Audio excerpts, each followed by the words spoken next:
एक और तेजस्वी यादव दावा करते हैं कि इस बार 2024 का लोकसभा चुनाव का रिजल्ट चौंकाने वाला होगा। तो दूसरी ओर तस्वीरें देखिए मुंगेर लोकसभा क्षेत्र के लखीसराय की है, जहां तेजस्वी यादव और मुकेश सैनी की सभा होनी थी और उस सभा में तेजस्वी यादव तो नहीं पहुंच पाए, पर मुकेश सैनी उस सभा में पहुंचते हैं लोगों को संबोधित करने के लिए। और उससे पहले की भीड़ देखिए, फील्ड पूरी तरह से आपको खाली नजर आ रही होगी।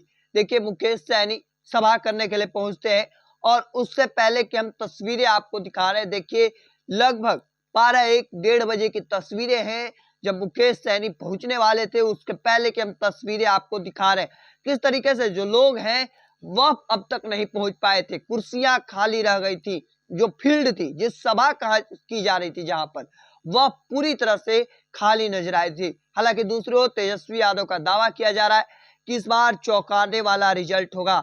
ऐसे ही कुछ तस्वीरें मधेपुरा में भी तेजस्वी यादव के साथ देखने को मिला था। जब वो नॉमिनेशन सभा में गए थे, वहां पर भी प्रोफेसर चंद्रदीप यादव के सामने जो तस्वीरें नामांकन सभा में दिखी थी, उसमें भी खाली खाली तस्वीरें नजर आ रही थी। और ऐसे में तेजस्वी यादव जो दावा कर रहे हैं उस पर कहीं ना कहीं संकट खड़ा होता नजर आ रहा है। क्योंकि एक और उनका दावा है कि हम कई सीटों पर जीत रहे हैं, इंडिया गठबंधन काफी मजबूती से पेश आ रहा है इंडिया गठबंधन के सामने। और ऐसे में जो तस्वीरें निकलकर सामने आ रही, चूंकि मुंगेर लोकसभा सीट में 13 मई को चुनाव होनी है और उससे पहले बाहुबली अनंत सिंह जेल से बाहर आ चुके हैं पैरोल पर 15 दिनों के लिए।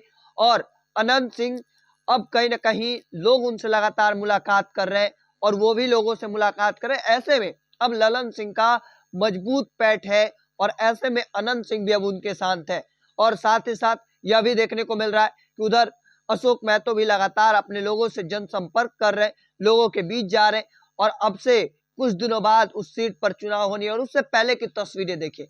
हालांकि माहौल जो है वो अब दिखने लगा है अनंत सिंह और ललन सिंह के पीछे, जो मुंगेर का माहौल है। और ऐसे में मुंगेर में जो अशोक महतो का कार्यक्रम हुआ है उसमें तस्वीरें दिखने को मिल रही है। देखिए फील्ड पूरी तरह से खाली नजर आ रहा है, लोग जो है वह इधर उधर, गाड़ियां लगी हैं पर फील्ड जो है वह पूरी तरह से भरा नहीं दिखाई दे रहा है। चूंकि दावा किया जा रहा था तेजस्वी यादव पहुंचेंगे तब भी भीड़ जुटेगा, लेकिन हालात ये हुए कि तेजस्वी यादव किसी कारणवश नहीं पहुंच सके, पर मुकेश सैनी पहुंचे। मुकेश सैनी के पहुंचने पर जो भीड़ उमड़ी थोड़ी बहुत वो थी, लेकिन जो तस्वीरें हैं उसके पहले की, वह शायद कहीं ना कहीं विचलित कर सकती है इंडिया गठबंधन को। इंडिया गठबंधन लगातार दावा कर रहे हैं, तेजस्वी यादव का दावा है, लालू प्रसाद यादव का, मुकेश सहनी का, तमाम बड़े बड़े नेताओं का है कि इस बार इंडिया गठबंधन बेहतर प्रदर्शन करेगी। चूंकि पिछली बार 1 सीटों पर सिमट गई थी, इस बार कितने सीटों पर, चूंकि दावा किया जा रहा है कि कई सीटों पर मजबूत तरीके से इंडिया गठबंधन पेश आ रहा है। देखना होगा आगे क्या कुछ होता है। तब तक के तमाम अपडेट को देखते रहने के लिए द इंडिया टॉप देखते रहें। धन्यवाद।